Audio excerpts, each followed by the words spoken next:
నాటుకోడి chicken 3/4 kilo. దీన్ని 2-3 times మంచిగా కడిగి పెట్టుకున్నా. కావలసిన పదార్థాలు: ఉల్లిగడ్డ సన్నగా తరిగి పెట్టుకున్న, అల్లం వెల్లిగడ్డ పేస్టు, ఆయిలు, కారపొడి, ధనియాల పొడి, పసుపు, గరం మసాలా, కొత్తిమీర, పుదీనా, సాజీరా, బిర్యానీ ఆకు, 2 పచ్చిమిర్చి, కొంచెం దాల్చిన చెక్క. ఇవన్నీ ఫస్ట్ మనము చికెన్కు అన్నీ కలుపుకోవాలి. 3 టీ స్పూన్ల స్పూన్నర దొడ్డుప్పు, టీ స్పూను అల్లం వెల్లిగడ్డ,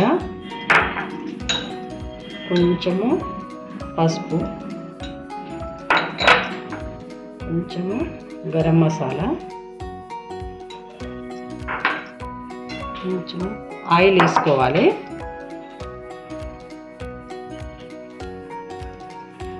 ఇప్పుడు మంచిగా కలుపుకోవాలి. అంతా కలిసేలాగా మంచిగా కలుపుకొని పక్కన పెట్టుకొని అప్పుడు పోపు చేసుకోవాలి.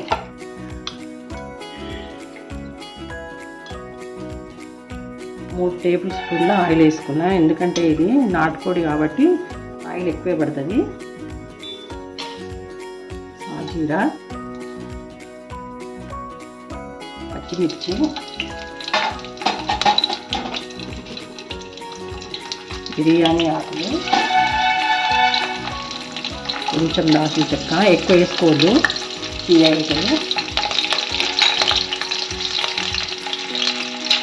అల్లం వెల్లిగడ్డ పేస్టు, చికెన్కి కనుక నెక్స్ట్ మళ్ళీ ఇంట్లో కూడా వేసుకోవాలి. ఉల్లిగడ్డ,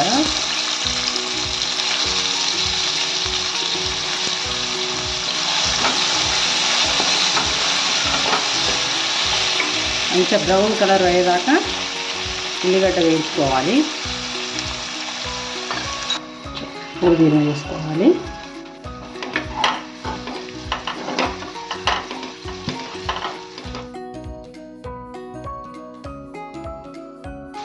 కొంచెం ధనియాల పొడి వేసుకోవాలి.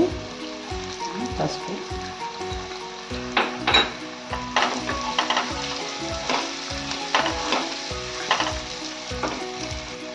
కొంచెం పుదీనా వేయగానే చికెన్ వేసుకోవాలి.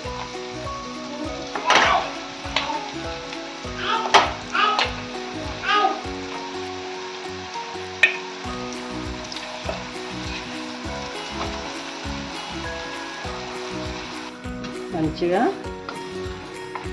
అంతా కలిసేలాగా కలుపుకోవాలి. కలుపుకొని ఒక 5 మినిట్స్ మూత పెట్టుకోవాలి. మంచిగా ఇట్లా ఆయిల్ వచ్చే వరకు 5 మినిట్స్ పెట్టుకుంటే చూస్తుంది. ఇప్పుడు వాటర్ పోసుకోవాలి. వాటర్ పోసుకొని 2 విజిల్లు వచ్చే వరకు పెట్టుకోవాలి. ఎందుకంటే ఇది నాటుకోడి కాబట్టి తొందరగా ఉడకది. 2 విజిల్స్ పెట్టుకోవాలి. చికెన్ ఉడికిపోయింది. ఇప్పుడు కొత్తిమీర వేసుకొని స్టవ్ ఆఫ్ చేసుకోవాలి. నాటుకోడి చికెన్ రెడీ అయింది. రైస్ కన్నా జొన్న రొట్టెలకే ఇది చాలా బాగుంటుంది. మా వీడియో నచ్చినట్టయితే లైక్ చేయండి, షేర్ చేయండి.